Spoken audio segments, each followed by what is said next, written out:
अभी तो आर पार की लड़ाई है। अभी तो हम सरकार से निकल गए, एनडीए से बाहर हैं। अभी हम स्वतंत्र हैं अकेले लड़ाई लड़ने के लिए। अभी तो हम सरकार को ईंट से ईंट बजा देंगे। लालू जी के साथ निश्चित तौर पे उनके साथ है, लेकिन उनके बेटा के साथ नहीं है। बता दे सरकार कि 19,000 हम रोजगार दिए होंगे पिछले 16-17 महीने में, तो हम कल से बिहार की राजनीति छोड़ देंगे। क्योंकि मैं खुद एक विभाग में चला के आया हूँ। एक सीट जीतने से तो मुख्यमंत्री तो जरूर नहीं बनेंगे, लेकिन सपना तो जरूर देख सकते हैं कि 122 सीट जीत सकते हैं। बाद सभी जाति धर्म से हम लोग अपील कर रहे हैं कि जो मेरे साथ अन्याय हुआ है उसके लिए आप न्याय कीजिए। लोग हमारे साथ है, इसलिए ना तो भाजपा ने 2020 में झुका और 11 सीट दिया। ऐसे तो एक भी सीट नहीं देता किसी को, जिंदगी भर काम करा लेता। लेकिन मेरी ताकत था तो ही मुझे 11 सीट देकर और सामने से बुला के गठबंधन में लिया। सतारा जिला में जो शरद पवार जी का क्षेत्र है, जहाँ पे एक जिला में 25 लाख लीटर दूध एक जिला में होता है एक दिन में, और हमारे पूरे बिहार में सिर्फ 12 से 13 लाख लीटर दूध होता है। तो ये हमें इसके लिए डेयरी प्रोजेक्ट लाना था, जिसमें हम बड़े पैमाने पे 5 लाख पशु को बिहार में लाकर युवा को रोजगार देना था। लेकिन उसमें माननीय मुख्यमंत्री जी ने कहा कि ये सब चीज अभी नहीं कर सकते।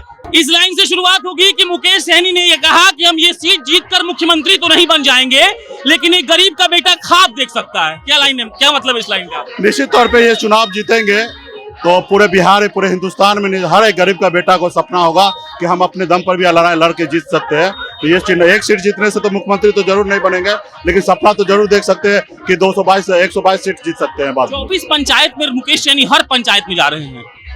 हाँ, मैक्सिमम पंचायत में मैं दौरा कर रहा हूँ, हर पंचायत में दौरा कर रहे हैं। पार्टी के लोग भी घूम रहे हैं और सभी जाति धर्म से हम लोग अपील कर रहे हैं कि जो मेरे साथ अन्याय हुआ है उसके लिए आप न्याय कीजिए।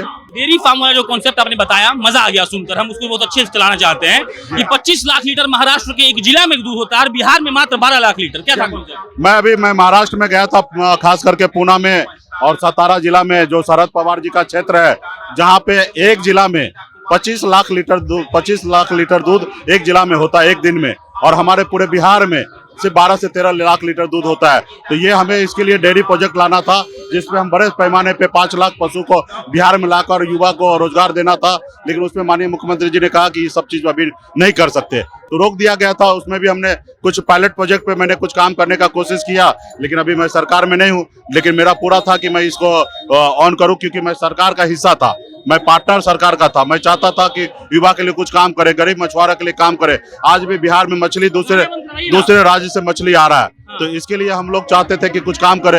लेकिन सरकार में सोचा कि एक गरीब पिछड़ा का बेटा आगे निकल जाएगा, काम कर देगा, लोगों के बीच में हीरो बन जाएगा, तो उन्होंने साइड करने का काम किया है। इतना भीड़ देखकर मुकेश सहनी खुशी होती है? मुकेश सहनी को भीड़ तो पहले से ही हमारे साथ है, लोग हमारे साथ है, इसलिए ना तो भाजपा ने 2020 में झुका और 11 सीट दिया। ऐसे तो एक भी सीट नहीं देता किसी को, जिंदगी भर काम करा लेता। लेकिन मेरी ताकत था तो ही मुझे 11 सीट देकर और सामने से बुला के गठबंधन में लिया, या उससे पहले यूपीए में 3 लोकसभा सीट देके गठबंधन में लिया। हमारे पास भीड़ है, ताकत है, वोट है, सब चीज है। एक समय आएगा कि हम लोग मजबूती से लड़ाई लड़कर बिहार के युवा जनता के लिए हम लोग काम करेंगे। 24 मिनट के भाषण में जदयू और भाजपा को खुलेआम चैलेंज कर रहे थे आप, और ये कह रहे थे कि जीत कर बताएंगे कि हाँ हम दोस्ताना लड़ाई लड़ रहे हैं, लेकिन जीतेंगे जरूर।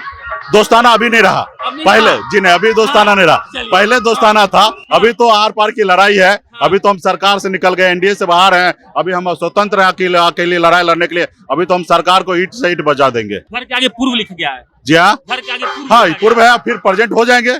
इसका विश्वास है आपको? पूरा विश्वास है हमारे लोगों का। लास्ट कहेंगे, हम वो जहाँ घूम रहे थे, एक ऐसा हरपुर गांव है जहाँ आप निकल के आए हैं, वहाँ बच्चा लोग नदी पार करके बूढ़ी गंडक पढ़ने जाता है। और दूसरा ये कि कोई व्यवसाय का यहाँ वो नहीं है और एक भी कॉलेज नहीं है उस 7 गांव में। क्या करेंगे अगर आएंगे तो? निश्चित तौर पे मैं वो देखा आपने जो बच्चा लोग अभी नदी पार करके आते हैं, उसमें मैंने ध्यान दिया। अगर मेरे पास समय रहता तो मैं वहाँ पे एक टेम्पोररी पुल का व्यवस्था करवा देता, लेकिन आप भी मैंने देखा।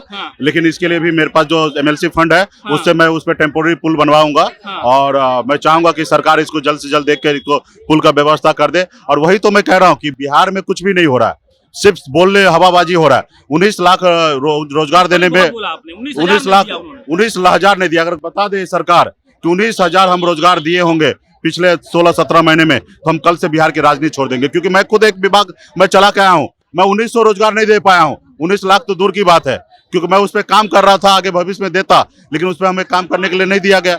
तो इसके लिए सरकार के पास बहुत ज्यादा विजन नहीं है। इस सरकार को बदलने की आवश्यकता है, और यह सरकार समझे अभी भी उनके पास समय है, कुछ बदलाव लाए। विलय वाला बात जवाब दे दीजिए। आपने अभी जवाब दिया विलय वाले बात पर कि वो लोग चाहते थे कि सहनी का बेटा मिल जाए, लेकिन आपने कहा कि नहीं हम नहीं मिलेंगे, उन्होंने आरक्षण नहीं दिया और आप अकेले लड़ रहे हैं। बात सही है?